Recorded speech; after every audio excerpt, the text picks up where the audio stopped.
जिंदगी के अंदर पूरी परेशानी, सब कुछ होने वाला भी रोता है, जिसके पास कुछ नहीं है वो भी रोता है।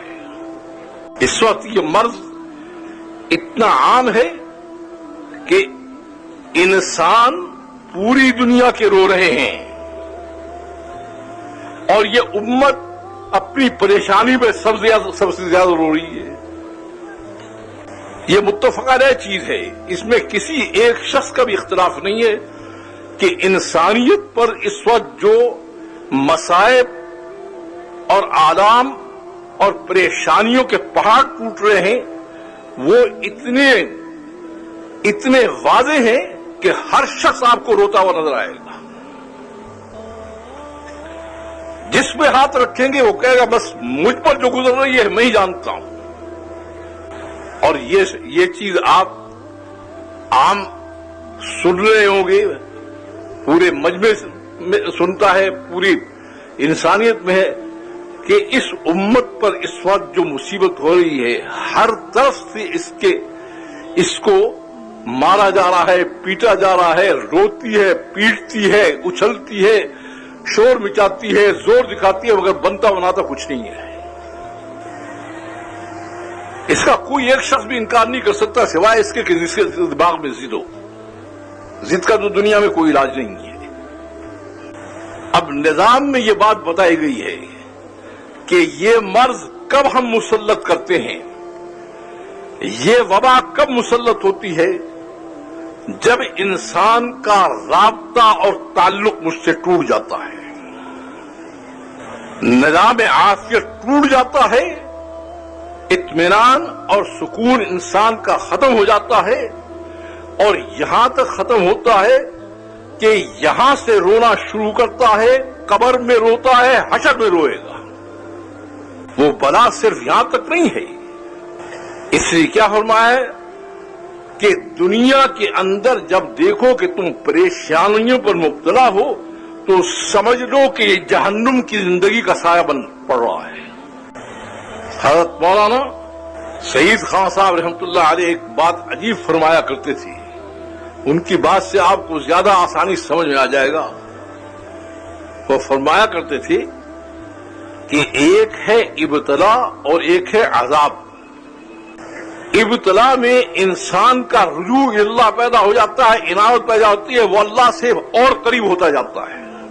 जैसे हजरत इब्राहिम अलैहिस्सलाम का इब्तला हुआ तो और करीब होते चले गए,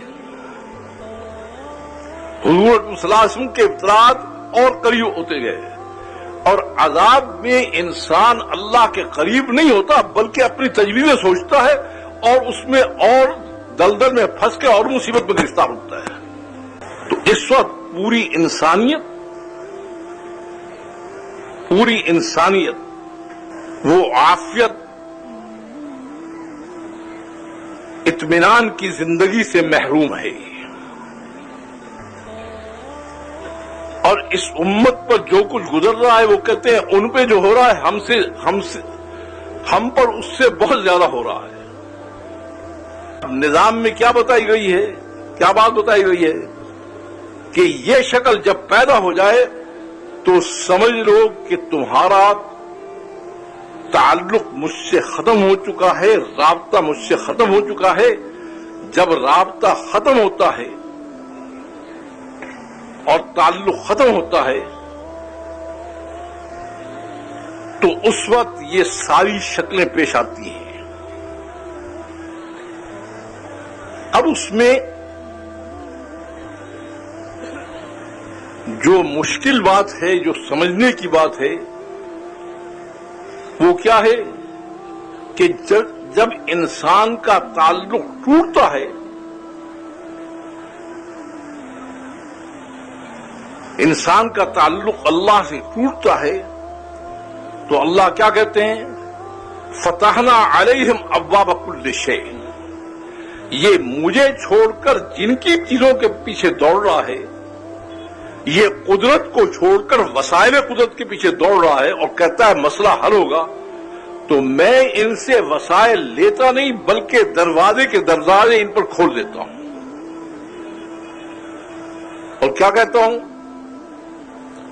ये सब कुछ ले یہ ساری چیز تیرے حوالے کرتا ہوں، بنا اپنی زندگی کو کیسے بناتا ہے تو۔ کہتے ہیں اس میں بعض انسانوں کے دماغ پر چوٹ لگتی ہے کہ سب کچھ ہونے کے بعد ہم رو کیوں رہے ہیں، تو ان کو میری طرف رجوع اور انابت نصیب ہو جاتا ہے۔ مرض کو بھی اللہ نے اپنے نظام میں بیان کیا ہے اور سبب مرض بھی بتایا ہے کہ سبب مرض جو ہے وہ کیا ہے، مجھ سے رابطہ اور تعلق توڑ کر یہ ان چیزوں کے پیچھے دوڑتا ہے جن کے ہاتھ میں کچھ نہیں ہے۔ عافیت کا نظام ٹوٹتا ہے کب؟ جب اللہ سے رابطہ ختم ہو جاتا ہے۔